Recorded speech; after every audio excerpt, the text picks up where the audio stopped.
Assalamualaikum warahmatullahi wabarakatuh. Baiklah, di sini saya akan melanjutkan materi dari rekan saya, Anissa Nurfadila. C. Tokoh yang berperan dalam kemajuan peradaban Islam pada masa Abbasiyah. Yang pertama, biografi Khalifah Abu Ja'far al-Mansur. Abu Ja'far al-Mansur adalah putra Muhammad bin Ali bin Abdullah bin Abbas bin Abdul Muthalib. Abu Ja'far al-Mansur dilahirkan di kota Himayah pada tahun 101 Hijriah. Ibunya bernama Salamah, mantan seorang hamba sahaya. Abu Ja'far al-Mansur bersaudara dengan Ibrahim bin Muhammad dan Abdul Abbas bin Muhammad. Tiga orang bersaudara inilah yang dianggap sebagai pendiri Daulah Abbasiyah, tetapi hanya dua orang yang menjadi khalifah, yaitu Abdul Abbas dan Abu Ja'far al-Mansur. Sedangkan Ibrahim meninggal pada saat berperang melawan Marwan bin Muhammad atau Khalifah Bani Umayyah. Para ahli sejarah mengetahui bahwa pendiri Daulah Abbasiyah sesungguhnya adalah Abu Ja'far al-Mansur, karena beliau peletak dasar sistem pemerintahan dan mengatur politik Daulah Abbasiyah. Yang kedua, masa kekhalifahan Harun ar-Rasyid. Harun ar-Rasyid adalah khalifah kelima dari kekhalifahan Abbasiyah dan memerintah antara tahun 786 Masehi hingga 303 Masehi. Ayahnya bernama Muhammad al-Mahdi dan kakeknya bernama Musa al-Hadi. Musa al-Hadi adalah khalifah yang ketiga di Daulah Abbasiyah. Era pemerintahan Harun yang dilanjutkan oleh Ma'mun ar-Rasyid dikenal sebagai masa keemasan Islam, di mana saat itu Baghdad menjadi salah satu pusat ilmu pengetahuan. Yang ketiga, masa kekhalifahan Abdullah al-Ma'mun. Nama lengkapnya adalah Abdullah al-Ma'mun Ibnu Harun ar-Rasyid, lahir pada tahun 170 Hijriah. Sejak kecil, al-Ma'mun dididik di lingkungan istana Daulah Abbasiyah. Gurunya adalah Ja'far bin Yahya, seorang wazir pada saat kekhalifahan Harun ar-Rasyid. Sebelum menjadi khalifah, al-Ma'mun dipercaya oleh ayahnya untuk menangani masalah-masalah di bidang pemerintahan. Saat itu diberi tanggung jawab sebagai penguasa wilayah timur Daulah Abbasiyah, yaitu wilayah Khurasan hingga ke Hamdan. Al-Ma'mun adalah khalifah yang cerdas dan bijaksana. Khalifah Al-Ma'mun gemar mengaji dan mempelajari ilmu pengetahuan. Khalifah Al-Ma'mun juga menganjurkan seluruh rakyatnya untuk mengkaji dan mengembangkan ilmu pengetahuan. Yang D. Runtuhnya dinasti Abbasiyah. Sebagaimana terlihat dalam periodisasi Khalifah Abbasiyah, faktor-faktor penyebab kemunduran itu tidak datang secara tiba-tiba, melainkan benih-benihnya sudah terlihat pada periode pertama. Hanya karena khalifah pada periode ini sangat kuat, sehingga benih-benih itu tidak sempat berkembang. Dalam sejarah kekuasaan Bani Abbasiyah, terlihat bahwa apabila khalifah kuat, para menteri cenderung berperan sebagai kepala pegawai sipil.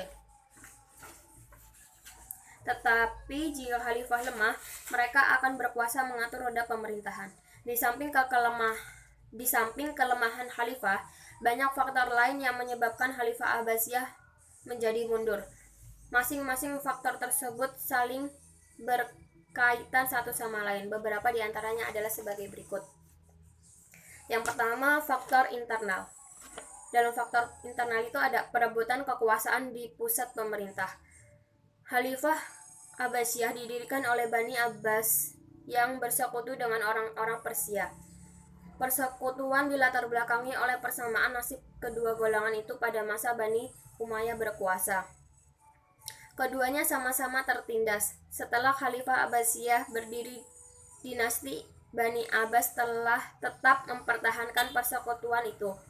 Menurut Ibnu Khaldun, ada dua sebab dinasti Bani Abbas memilih orang-orang Persia daripada orang-orang Arab. Pertama, sulit bagi orang-orang Arab untuk meluapkan Bani Umayyah.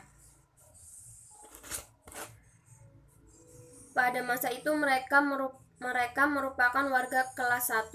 Kedua orang-orang Arab sendiri terpecah belah dengan adanya kesukuan. Dengan demikian Khalifah Abbasiyah tidak ditegaskan di atas syiar tradisional. Yang B. Munculnya dinasti-dinasti kecil yang memerdekakan diri. Wilayah kekuasaan Abbasiyah pada periode pertama hingga masa keruntuhan sangat luas, meliputi berbagai bangsa yang berbeda seperti Maroko, Mesir, Irak, Syria, Persia, Turki, dan India. Walaupun dalam kenyataannya bahwa daerah yang tidak dikuasai oleh khalifah secara real, daerah-daerah itu berada di bawah kekuasaan gubernur bersangkutan. Hubungan dengan khalifahnya ditandai dengan pembayaran upeti.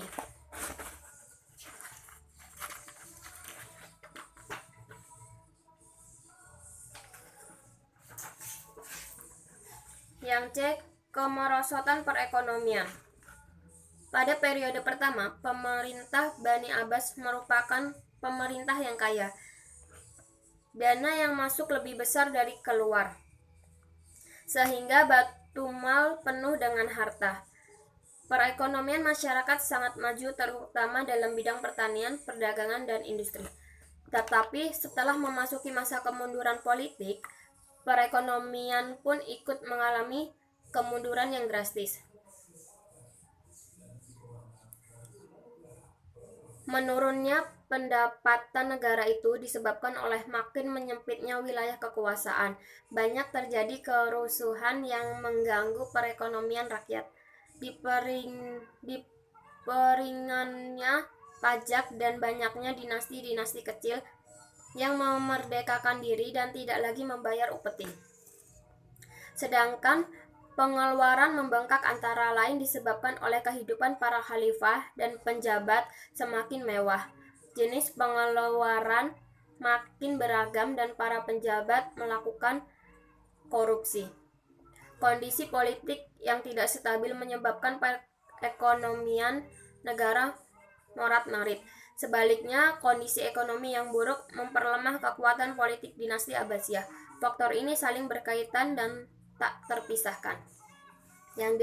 Munculnya aliran-aliran sesat dan fanatisme keagamaan.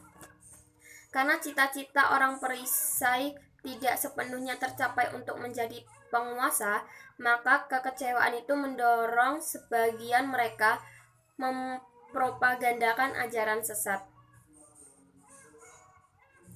Munculnya gerakan yang dikenal dengan gerakan Zindik ini menggoda rasa keimanan para khalifah. Khalifah Al-Mansur yang berusaha keras memberantasnya. Beliau juga memerangi Khawarij yang mendirikan negara Safariyah di Sajal Masyah pada tahun 1400 Hijriah. Setelah Al-Mansur wafat digantikan oleh putranya Al-Mahdi yang lebih keras dalam memerangi orang-orang Zinki. Bahkan beliau mendirikan jawatan khusus untuk menguasai kegiatan serta melakukan mihnah dengan tujuan memberantas bid'ah.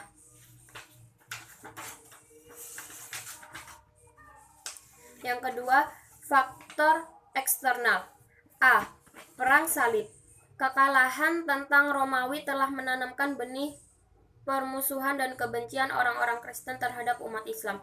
Kebencian itu bertambah sejak dinasti Seljuk yang menguasai Baitul Maqdis menerapkan beberapa peraturan yang dirasakan sangat menyulitkan orang-orang Kristen yang ingin berziarah ke sana.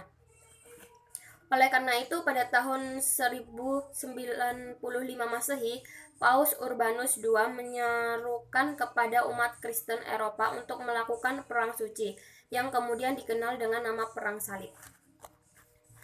Yang B. Serangan Mongolia ke negara Muslim dan berakhirnya dinasti Abbasiyah. Orang-orang Mongolia adalah bangsa yang berasal dari Asia Tengah, sebuah kawasan terjauh di Cina. terdiri dari kabilah-kabilah yang kemudian disatukan oleh Genghis Khan. Sebagai awal penghancuran Baghdad dan Khalifah Islam, orang-orang Mongolia menguasai negeri-negeri Asia Tengah, Khorasan dan Perisai, dan juga menguasai Asia Kecil.